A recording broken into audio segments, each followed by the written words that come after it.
The point-and-click adventure has its roots in the earliest days of home computers. Back then, in the era of slideshow frame rates, players embraced the sedentary pace and sumptuous background art of slow puzzle games. And while the genre has sometimes struggled to keep up with a changing medium, it's still the source of many of gaming's best stories today.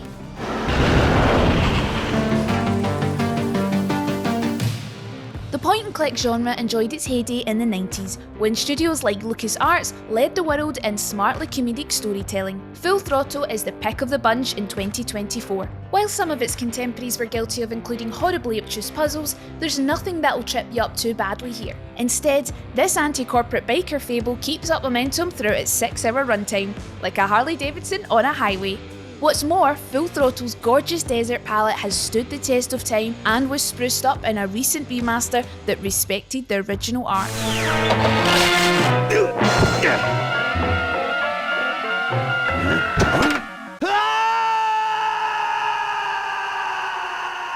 That remaster was handled by Double Fine, which is where LucasArts genius Tim Schafer resides to this day. His most recent effort in the field of point-and-clicks was Broken Age, a science fiction story in which you played two different teenagers, one of whom happens to have the voice of Elijah Wood. Better not touch it, or I'll alert the Overmother. Despite the strange world of barfing trees and sacrificial prom queens, Broken Age is deeply relatable. It's about fighting to break out of your own little life into adulthood, and the chaos and overwhelm that ensues once you manage it. Coming of age isn't easy, no matter what planet you're born on. Something's telling me I should stick my face right into it.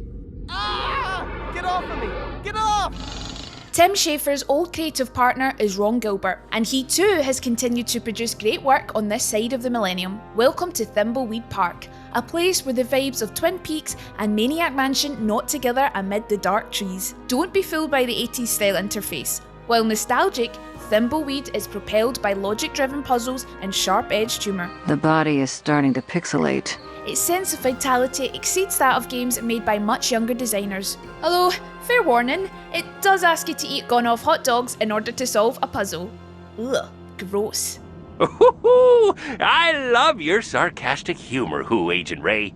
It's not humor. There you go again. To ensure you're properly equipped for all this clicking, make sure you've ordered our Pro X Superlight 2 Lightspeed wireless gaming mouse so you're ready to go. Some of Schafer and Gilbert's old colleagues wound up at Telltale, which for many years made successors to LucasArts games like Monkey Island.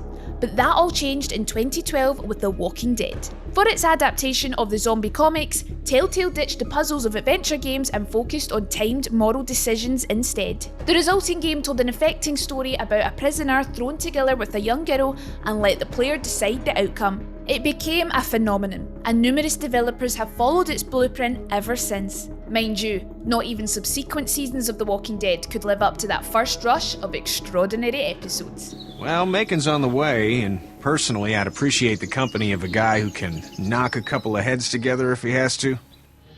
Only one other franchise adaptation is worthy of inclusion in this list, and that's 1997's Blade Runner. The event of Westwood's game take place in parallel to Ridley Scott's movie. That means it's a treat for series diehards who get to hunt down replicants and pick through the wreckage left behind by Harrison Ford. More than that though, Blade Runner is a brave and unique example of the point-and-click adventure. The identity of the replicants in the game is randomised when you start a playthrough, so you can never be sure who is human and who is machine. Don't take too long to investigate though, or a rival cop may overtake you. In a genre where you normally set your own pace, ideas like this are thrilling.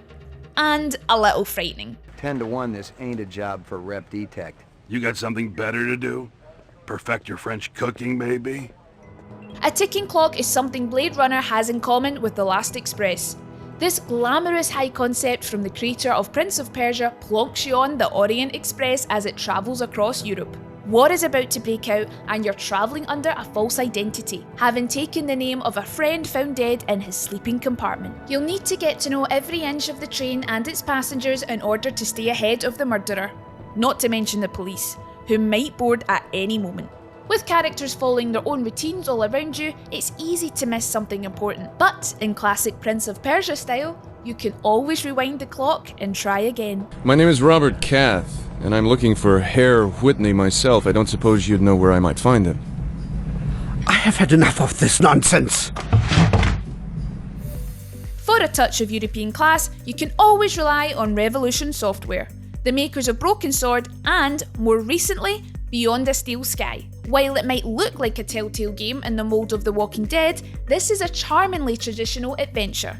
Every time you solve a puzzle, you're rewarded with new skylines and a dose of satirical dialogue that lampoons the Instagram age. Even better, you're treated to a standout turn by Neil Newbon, better known as Astarion in Baldur's Gate 3. Playing a villainous government official named Alonso, he's every bit as venomous and sassy as you might expect. Mr. Grundy, what a pleasant surprise. Funnily enough though, Astarion isn't the only Baldur's Gate favourite to feature in an excellent point and click. Samantha Bayard, otherwise known as the Tiefling Barbarian Karlak, stars in the Excavation of Hobbs Barrow. Her character is an archaeologist who shows up in the northern English town to study a burial site. The villagers are strange and unwelcoming lot, but you'll have to listen to what they have to say if you're to solve all the puzzles. That's the only way you'll see this gripping folk horror story through to its end. Wickerman, burn your heart out. Why do people think Mother Mildred is a witch? Just because a woman lives alone in the woods doesn't mean she flies about on a broomstick. That completes our rundown of the best adventure games out there. If you enjoyed this video, feel free to point at the subscribe button and click on the bell. That way you'll solve the puzzle of how to get all the latest videos from Logitech G. Until then, may your mouse and keyboard remain untangled.